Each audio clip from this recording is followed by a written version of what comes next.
સમુદ્ર મંથન વખતે ઝેર પીજનાર એવા ભગવાન શિવની પૂજા કરવાથી અનેક પ્રકારની મનોકામના જલ્દીથી પૂર્ણ થાય છે તેવી માન્યતા છે અને ભગવાન શિવને ભોળાનાથ પણ કહેવામાં આવે છે। ત્યારે શિવરાત્રી એટલે ભગવાન શંકરને સમર્પિત દિવસ અને શિવરાત્રીના દિવસે દ્વાપર યુગનો પ્રારંભ થયો હતો તેવું પણ માનવામાં આવે છે। વળી પ્રથમ જ્યોતિર્લિંગ પણ શિવરાત્રીના દિવસે જ પ્રગટ થયું હતું તેવું પણ માનવામાં આવે છે। નમસ્કાર દર્શક મિત્રો, મહાશિવરાત્રીના પાવન પર્વની આપને તથા આપના પરિવારને હાર્દિક શુભકામનાઓ। BS9 TV ન્યૂઝ સાથે આપની સાથે હું છું નેહા પટેલ।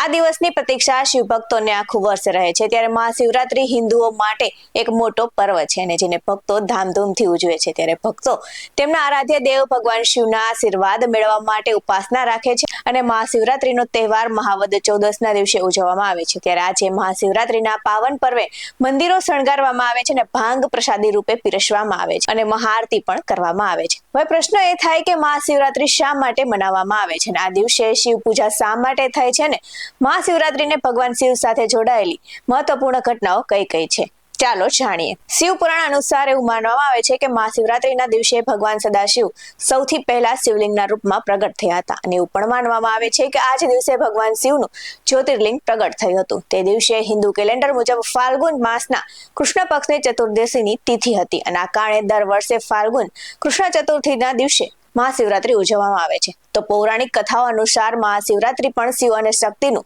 મહામિલન થયું હતું। ત્યારે ભગવાન શિવ અને શક્તિએ એકબીજા સાથે વિવાહના બંધનમાં બંધાયા હતા અને વૈરાગી શિવ વૈરાગ્ય છોડીને ગૃહસ્થમાં આશ્રમમાં પ્રવેશ્યા હતા અને જેના કારણે મહાશિવરાત્રીના અવસર અનેક જગ્યાએ શિવ બારાત કાઢવામાં આવે છે અને આ દિવસે શિવ ભક્તો શિવ પાર્વતીના વિવાહ પણ સંપન્ન કરાવે છે અને ધાર્મિક માન્યતાઓ અનુસાર શિવ અને માતા પાર્વતીના વિવાહ કરવાથી વિવાહિત જીવનની સમસ્યાઓ દૂર થાય છે અને દાંપત્ય જીવન સુખી બને છે। આ સાથે વધુ એક એવી પૌરાણિક માન્યતા અનુસાર એવું પણ માનવામાં આવે છે કે મહાશિવરાત્રીના દિવસે દુનિયાભરમાં 12 જ્યોતિર્લિંગ પ્રગટ થયા હતા। જેમાં 12 જ્યોતિર્લિંગ છે ત્યારે સોમનાથ જ્યોતિર્લિંગ, મલ્લિકાર્જુન જ્યોતિર્લિંગ, મહાકાલેશ્વર જ્યોતિર્લિંગ, ઓમકારેશ્વર જ્યોતિર્લિંગ, કેદારનાથ જ્યોતિર્લિંગ, ભીમાશંકર જ્યોતિર્લિંગ, વિશ્વનાથ જ્યોતિર્લિંગ, ત્ર્યંબકેશ્વર જ્યોતિર્લિંગ અને વૈદ્યનાથ જ્યોતિર્લિંગ, ત્યારે નાગેશ્વર જ્યોતિર્લિંગ, રામેશ્વર જ્યોતિર્લિંગ અને ધ્રુણેશ્વર જ્યોતિર્લિંગ।